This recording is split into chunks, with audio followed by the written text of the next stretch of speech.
Hello and welcome to Daily Politics on Trust TV. On this program, we discuss issues around politics, policy and governance. I am Hamza Idris and thank you for joining us.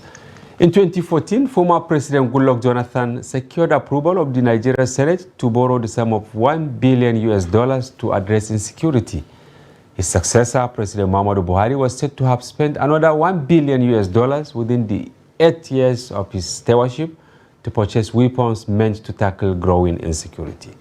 Also, President Bola Tinubu has proposed to spend a whopping 1.9 trillion naira for security, 6.9% of the initial 27.5% trillion naira budget he presented to the National Assembly before it was later reviewed upward by the legislators.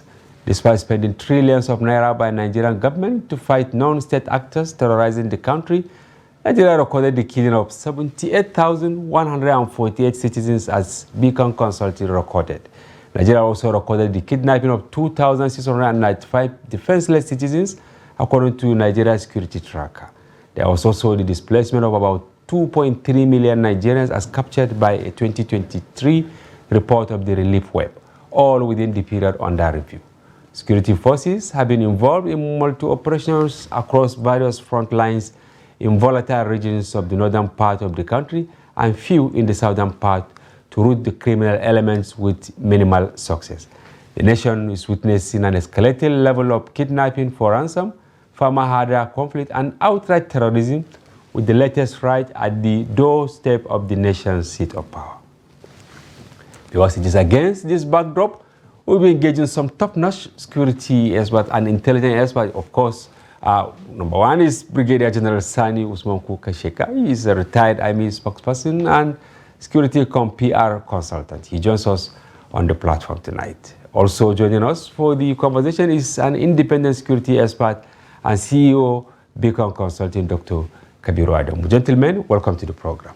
Thank you very much. We're happy having you, and I think we should just go to the business. General, I'm starting with you. You've seen the statistics there. Where are we getting it wrong? Well, are we getting it wrong, or the security challenges kept on mutating into another form? But that's notwithstanding. Actually, so much needs to be done. Take, for instance, the issue of looking at security from the prism of whole society approach. In most instances, we tend to emphasize on the kinetic than the non-kinetic. And given terrorism or insurgency as an example, if you are putting it on 100% scale, the military or the quasi-forces effort is less than 30 or 35%. So what happened to the 70 or 65% as the case may be? And this is where we are getting it wrong, if to borrow your language. And unless we do so, we will keep on going through, cycles. Sad. Dr. Kabiru Adamu, you heard the general saying it's like the security issue is mutating. Why are we unable to nip it in the bud? Thank you. I align with General that we have concentrated on the kinetic component of addressing the national security challenge and not so much the non-kinetic component. But it's more or less two sides of the same coin, in the sense that the responsibility for kinetic and non-kinetic is still with government. So where the fatality rate is still high, we can't shy away from apportioning the responsibility to who it belongs to. As an example, in our December report, we showed clearly that there was a decrease of almost about 30% of fatalities in the country. Compared to November? Compared to November. We recorded 882 fatalities, but then in November it was 1,300 plus fatalities, so a decrease. But what was interesting was when you look at the states and pick each state with the number of fatalities in the state, it became apparent that in some states there were increases. And so, of course, we ask ourselves, why was there increase in those states? And then, of course, the reason became obvious. So, as an example, the FCT, Abuja, between November and December, we saw an increase of 168% of abduction. Around Abuja? In FVT Abuja. So even before it became publicly visible, let me use that word, we already knew that something was wrong within Abuja. And the interesting thing, like, is we make our report available.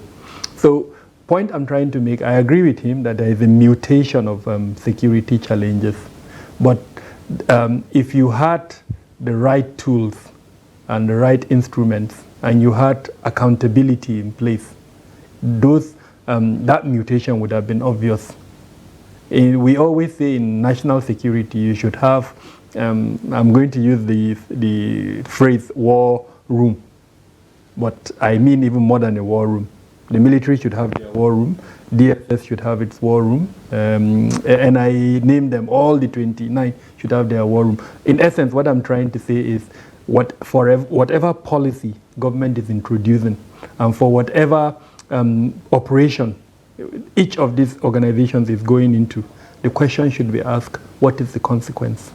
So if there is a mutation by virtue of the technical skills that we have, we should be able to at least understand that mutation and then nip it in the bud, so that we will avoid a situation where we are at the moment of opportunity. Yes, General, it will be very difficult for me to ask you this question since you are not in service, but a general is always a general. Where is the money going? It's difficult for you to ask. Where are the equipment? Where is the money? Where are the equipment? Are they channeled to the right direction? That this issue is mutating. When you control it here, you now have a very wallowing gulf somewhere, like in FCT now. It is under siege. Now, if you who is asking the question is difficult for you, you can imagine how difficult general is always a general to answer the question. And I'm happy that you lay the background that I don't speak for anybody, and I've left the army 5 years ago, so you can understand. But that notwithstanding, people tend to understand. Of course, when you roll out the figures and all the rest of the thing, and then you go back and look at the budgetary allocation for this under was subhead. And under normal circumstances, let's even pick the Air Force, for instance. One of their bombs, for instance, cost a lot of money. One? Yes. Sometimes it will run into millions. So by the time you spend one or two, you know where the money has gone to. Now, it is not just that. Other security agencies, some of their weapons are exactly like that. I'm just even talking about the bombs. Flying an aircraft costs, the aviation fuel and water fuel and so on. The same thing with arms and ammunition. There are wears and tears and water fuel. But beyond that, now we were talking about the kinetic aspect. Now, you have equipped this. But then there is a neglect, not so to speak, about the other component of dealing with the security challenges, the non-kinetic aspect. Talking about poverty, addressing poverty. Exactly. And I always mention security challenges in any society is predicated on three things: the political landscape, atmosphere, the economic, and the social. Have you addressed them? So regardless of whatever you do, there is limit. It's just like, take for instance, Plateau, Kaduna, experience in all the security challenges. If you put 1 million soldiers or 1 million policemen, you need to involve the people and let them agree to themselves to live in peace. If they don't agree to live together, nothing the security you cannot. Apparatus can. And history has shown, take for instance Colombia, it took them 58 years to deal with insurgency. 58. And I was there. Almost the years of Nigeria's independence. So you look at it. But have they addressed it, for instance? Of course it has been addressed, the fact. But that notwithstanding, how did they address it? At the end of the day, they came back just like we are jojoing me and you. The non-kinetic. Exactly. So, and the non-kinetic is multifarious, you have mentioned it, issue of good governance and what have you. And we know, a typical example is that we have 3 tiers of government. Only 2 are working. The time-tested conflict resolution mechanisms have been abandoned.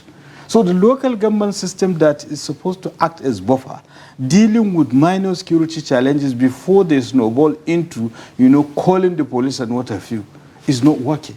So you push security challenges to state that is overwhelmed to the federal. These are just some of them. All right. But that does not mean that these security challenges are unsurmountable.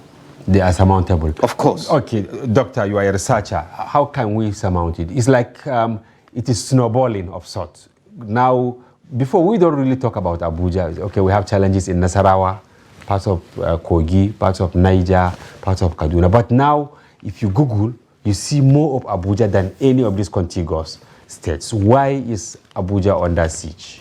There are several reasons, and I think the most obvious one is the security arrangement for Abuja is not commensurate with the threat that it's facing.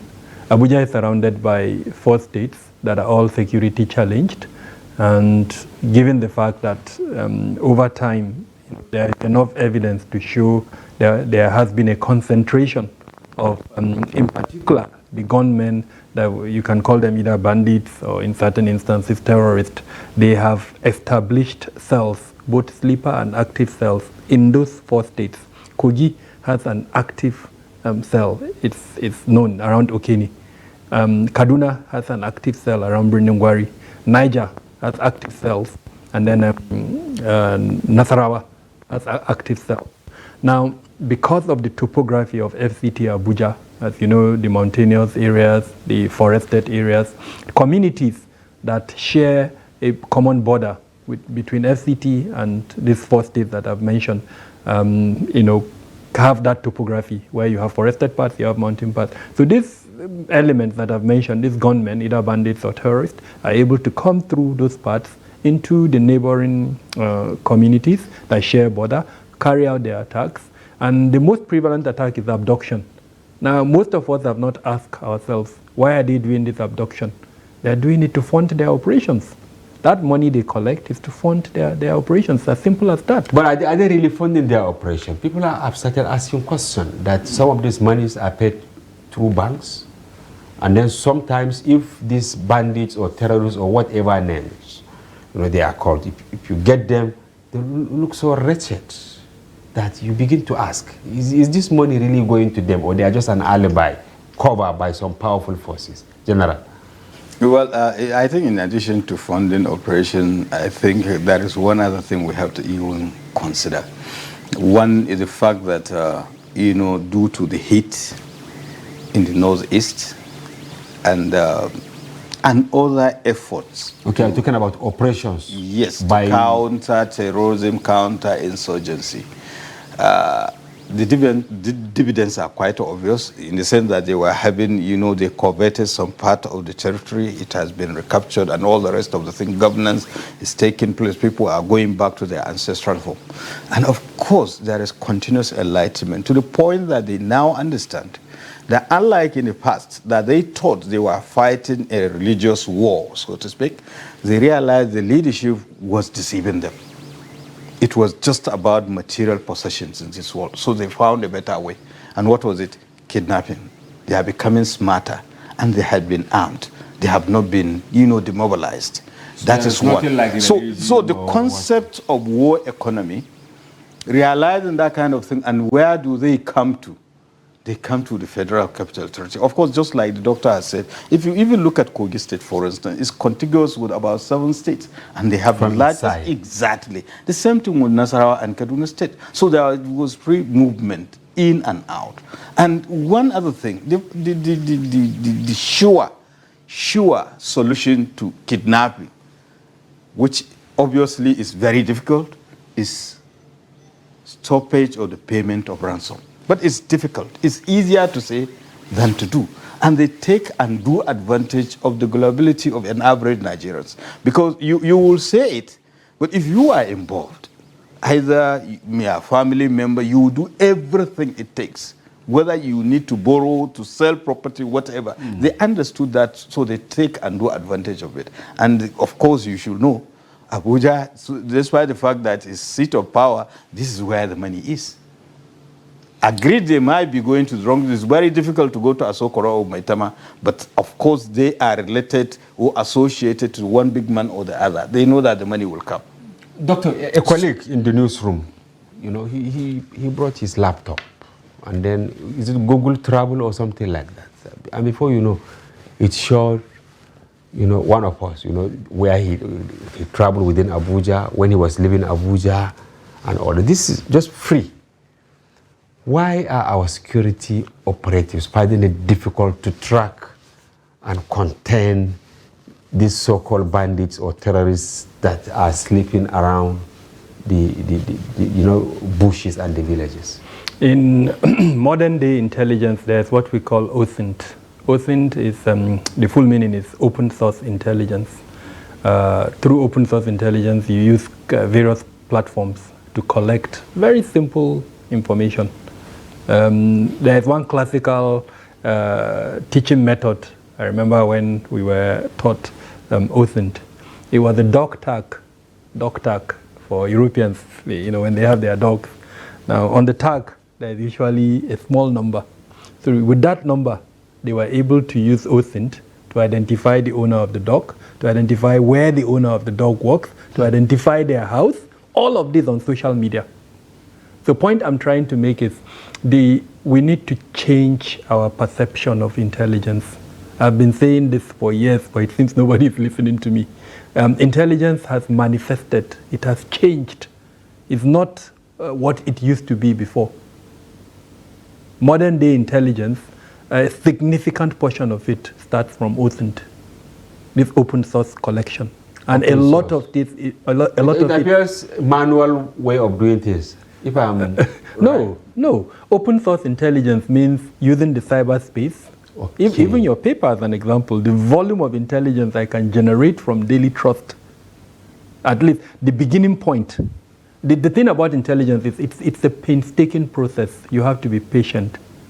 You know, imagine the puzzle game, how you have to put pieces together. That's how intelligence is. So I'm interested in someone. All I need to go, what's the person's Instagram page, Facebook, Twitter, LinkedIn. I spend the next 2 days, 3 days researching into what the person's movement, and because we put virtually everything we do on social media, by the time I'm done, I can paint you a picture of who the person is. Through that just that, and that's the beginning point. Then with the other tools that I have, which I don't want to mention, yes, because it's a public forum, by the time you put those other tools together, just using OSINT, the amount of information you can produce.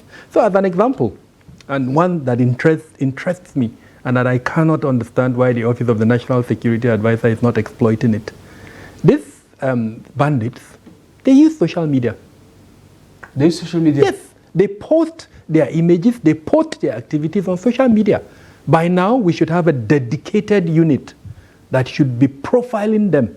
I'm using profiling now from a security and intelligence point of view. Profiling them, I would like to know who their parents are.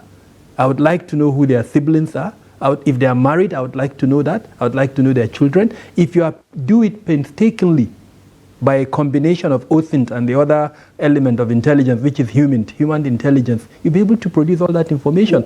Now, why are they not doing that? I wouldn't know for them. But you are. That's why I keep asking, because I realize what he's saying. Yes. I think beyond even that, there is issue of mining data.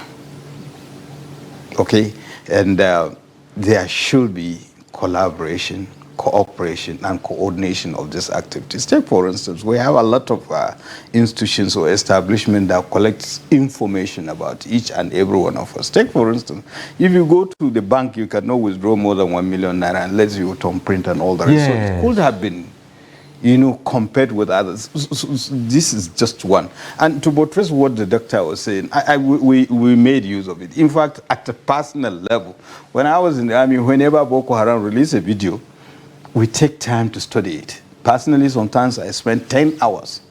Yes, I can tell you the camera angle, whether it has been edited and all the rest, and using the cyber warfare command. So you can be able to know whether propaganda, yes, you will be able to stress that. Exactly. There was a time IPOB came up with a propaganda piece, and lo and behold, they said army has attacked Nnamdi Kanu's residence and all the rest. By the time we subjected, we realized that actually the clip was from Jos. But this is just, by the way, just to tell you the importance of technology. And even taking you as an example, by the time you use artificial intelligence, just give me information about Hamza Idris. I can rest assured you the gold mine of information that will come out of it. Whether you have been to Kano recently or you have not. And by the way, talking about information, human ins and all the rest. Over the weekend, I was a book reviewer, and somebody somewhere, I have not seen him for quite a long time. By the time he was talking, he said he drove all the way from Jos. I said, well, thank you so much, sir, for telling us that you are coming from Jos. Invariably, if I have anything and two words about him, I've been looking for him, now he's in Jos. So basically, this is it. So going with that is a marriage of security, information, and the use of technology. But most importantly, you have to coordinate all these assets available to you, and they are rightly available. And that is why we have to look at even the criminal justice system in the country, the chain. Take, for instance, what is the relationship between the Nigerian police force and the correctional service? What is the relationship between the Department of State Service and NIMSI? Then he knows that National Security Strategy 2019 made provision for a joint fusion center, and up to now, it is yet to materialize. It hasn't taken off. So had it been that you have such a clearing house, some of these issues could be mitigated. And like he said, they are on social media. You can follow them.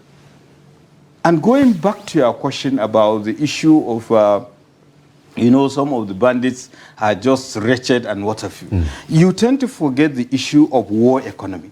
Whenever you have a complex situation in any society, there is always an economic system that develops and revolves around it. Who gets what?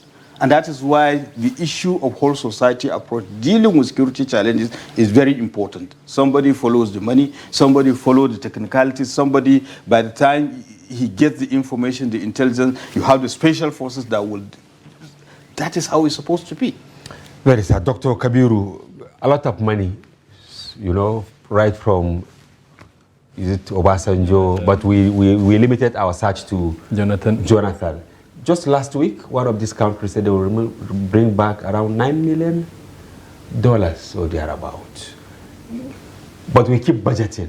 What do you think President Tinubu must do so that these monies that are being budgeted for the security architecture are not siphoned or being reluted as we've been witnessing over time? The first thing I think he has started, he institutionalized Executive Order 13, where he signed a performance bond with his ministers. Now included are the security ministers, the Minister of Defense, Minister of Interior, Minister of Police Affairs, to an extent the FCT Minister, and then the Niger Delta. All of these have some components of security in their work. Now, as part of that Executive Order 13, he has institutionalized the process of performance management and, more importantly, consequences. So what he did is to appoint his special advisor on policy and coordination, Haja Adizabala, to coordinate what they call the Central Delivery Coordination Unit. That Delivery Coordination Unit will be appraising the performances of these ministers as based on the bond that he signed with them. So what it means is that the security minister is expected to develop key performance indicators as part of that agreement. And then every 4 months, quarterly, Mrs. Adiza's unit will engage with them to see how they have met those key performance indicators and then advise the president accordingly. I have a lot of respect for her, and I know she takes her work seriously. So that's number one. I think it's very important that he did that, and we are now looking up to her, really. And you think the workability is possible? He has given her the authority. He said it publicly. He told everybody, the ministers, if you don't do your work and she reports me to you, then you face the audience. He said it. He has given her the authority. So really now it's now left to her to make sure she achieves the objectives for that office.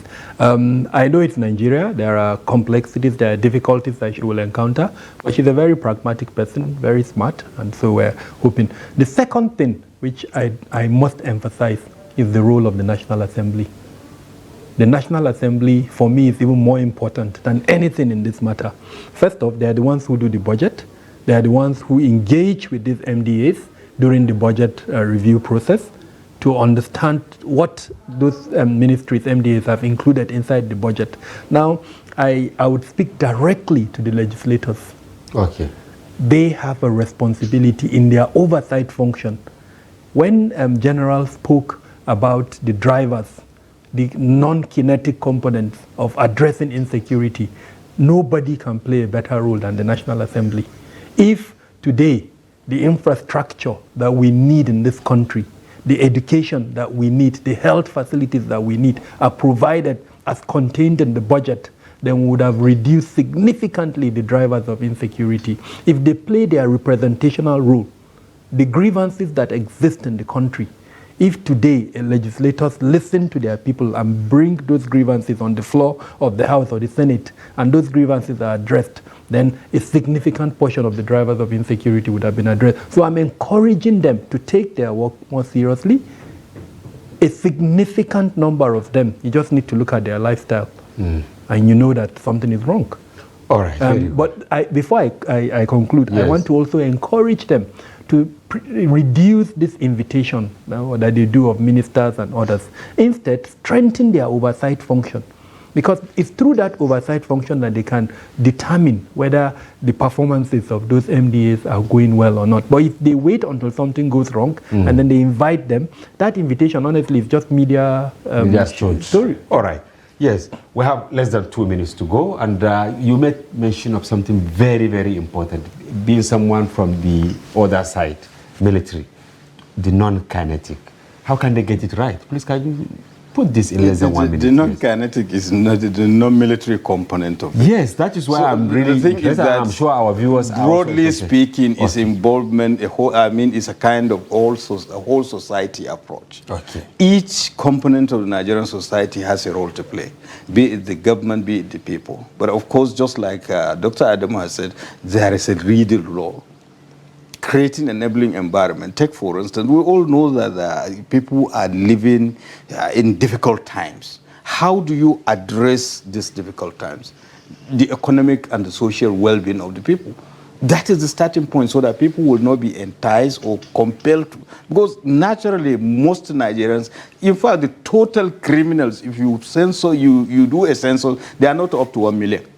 All of them, but they have denied us sleep. Are they? Are they? They are not up to 1 million.